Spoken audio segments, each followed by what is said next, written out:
So today I'm going to talk about purpose. Purpose. They have done all kinds of studies that have shown longevity in people are those who have actually a feeling of purpose. And I want to read you by Robert Byron. He coined the phrase, it's really a beautiful expression. The purpose of life is a life of purpose. But I came across another quote that I really, really like too. Nietzsche said, "He who has a why to live can bear almost any how." I love that. That's great. So, studies have shown cancer. There is a great practitioner. His name is Brazos Manchu, and he has a clinic up in Dallas. And he's an acupuncturist and a naturopathic practitioner, but he has a cancer clinic up in Dallas. And he gives great lectures on what he calls the 7 healers. And one of the things that he noticed in his studies at this cancer center was one of the 7 healers was purpose. And he noticed that those cancer patients who had a purpose in life, who actually, regardless of what it is, their own personal purpose, had a far greater chance of recovery of cancer. And most of them went into remission, and most of them are alive today. So I do want to talk to you about purpose. I want to hear from you. I want your comments on what your purpose in life is. And why do you feel that purpose is of value to you? And it could be anything. I mean, you could be anything from a brain surgeon to a daycare worker. It doesn't matter. You could be a soldier. You could be a farm worker. You could be a mother. You could be anything. But whatever drives you to live and to give of yourself, that's what we're talking about when we talk about purpose. This was written by Charles Kingsley. We act as though comfort and luxury were the chief requirements of life, when all that we need to make us really happy is something to be enthusiastic about. And oh my God, that is so true. If we're working a 9-to-5 job every single day that we hate, and all we're doing is doing this to stay alive, to pay the bills, to get things taken care of in our life, how can we have any enthusiasm about that? But if we're doing something, and most of the time I found that when you are doing something for others, I had to look at enthusiasm and myself recently. And at one point, I was really exploring, and this is how I got some of these topics, I was really exploring what makes me enthusiastic, what really gets my juices going. And I had to ask myself the question, what do you do, Radia, in life? And what is your purpose here? And generally, I've taken a couple of courses on this, and one, there was a Sufi teacher who was teaching all about abundance and careers. And the one thing that he said that really struck home with me is he had everybody sort of close their eyes and think about what they're here to do. What are they here in this world and this life to do? So we were all, closing our eyes and thinking about it. He said, I'll give you a hint. He said, what is it that you do naturally? What is it that you do the best? That you don't need to study it. I mean, maybe you can fine tune it with studying or whatever, but it naturally comes out. And he says, and the other hint is, here's a hint. What did you do as a child? How did you play? Now, the interesting discovery that I had was I am the most happy when I'm teaching. And I suppressed that for many years. I really didn't, get out there and do that. But I realized when he asked that question, when I was a little kid, that's what I used to do. I used to set up my dolls. Every single day I'd set up my dolls and I would put them in a row and I'd put them behind little desks. And I would stand there all day long and teach them.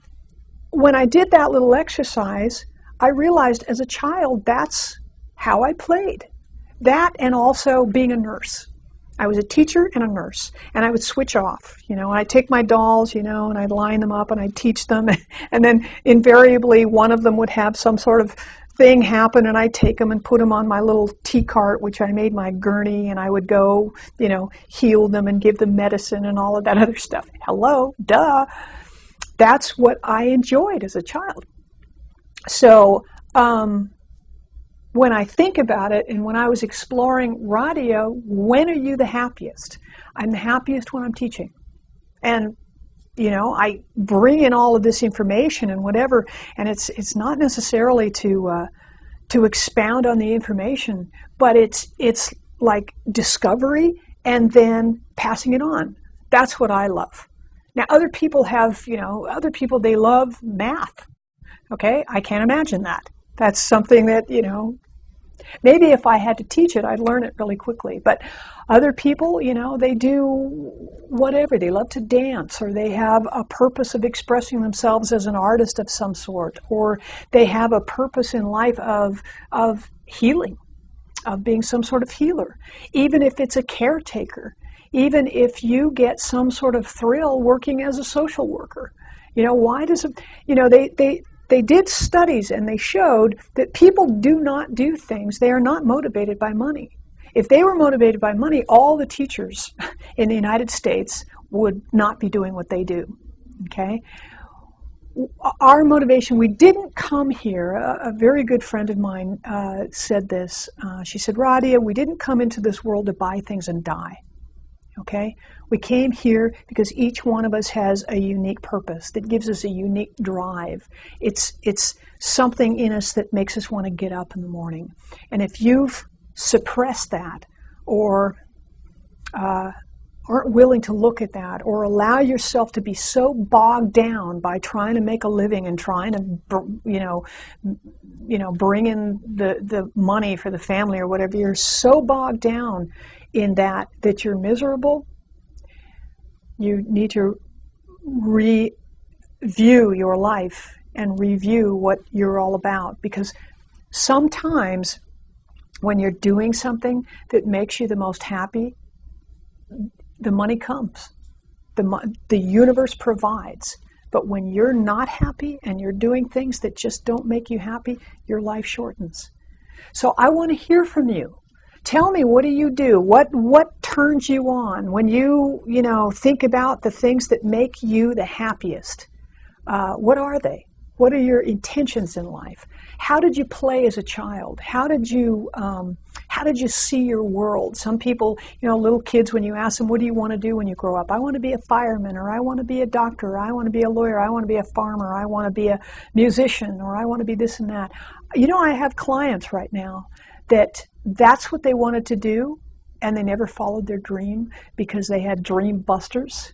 They had parents or society or this and that going, you shouldn't do that, you're not any good at that, or that's not practical, or that's not a good way to be. And so they completely suppressed that which they've come here to do. Right? So I get a lot of clients who have depression, anxiety. I get a lot of clients who are steeped in illness. And when I get into what they're doing in their life, and are they happy and are they content, many times, no, they're not fulfilling what they've come here to do. So it doesn't have to be some magnificent, you don't have to be some great leader of a country or some great president of this corporation or whatever, unless that makes you happy, unless that is rewarding and fulfilling. And if it is, then that's what you're here to do. But let's explore it, and let's talk about where you took the wrong turn. If you took the wrong turn, where and why? What caused you, and how can we get back on the track? How can we be that child again, doing exactly what you naturally do? Right? So let's just explore that. So I want you to go. I want to hear your comments. If you want to know more about me, go to advancedhealthinstitute.com. There are articles in there under the article section on these subjects. Let's talk about it. I'm writing a book. Are you too lazy to live? All right? And I want to hear your feedback. If you don't have a purpose, why not? Where did it get squelched in your life? There are over 350 videos on our channel, and I doubt you've seen them all.